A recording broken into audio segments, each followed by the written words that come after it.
Et si une opération militaire pouvait déclencher l'une des missions les plus dangereuses de l'histoire moderne?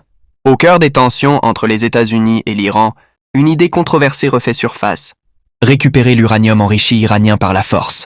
Une stratégie que certains attribuent à l'ancien président américain, Donald Trump.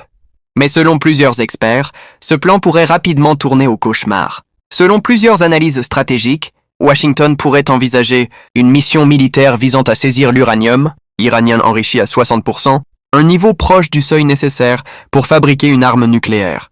L'objectif serait clair, empêcher l'Iran d'atteindre la capacité nucléaire militaire. Mais sur le terrain, la réalité serait beaucoup plus complexe. D'abord, les installations nucléaires iraniennes sont profondément enterrées et fortement protégées, notamment dans des sites comme Fordo Fuel Enrichment Plant, considérés comme parmi les plus sécurisés au monde. Ensuite, récupérer physiquement. Cet uranium nécessiterait une opération militaire massive, impliquant forces spéciales, bombardements stratégiques et contrôle total du territoire autour des sites nucléaires. Des experts militaires avertissent que cette mission pourrait devenir l'une des opérations les plus dangereuses pour les États-Unis depuis la Seconde Guerre mondiale.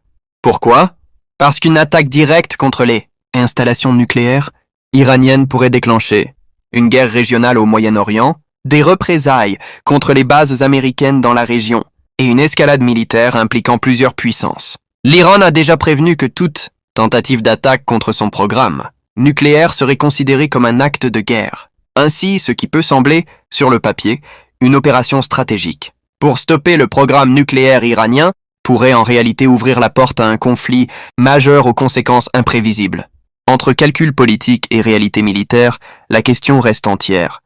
Le monde est-il prêt à affronter les conséquences d'une telle décision? C'était votre actualité internationale sur Afronews, votre regard africain sur la géopolitique mondiale.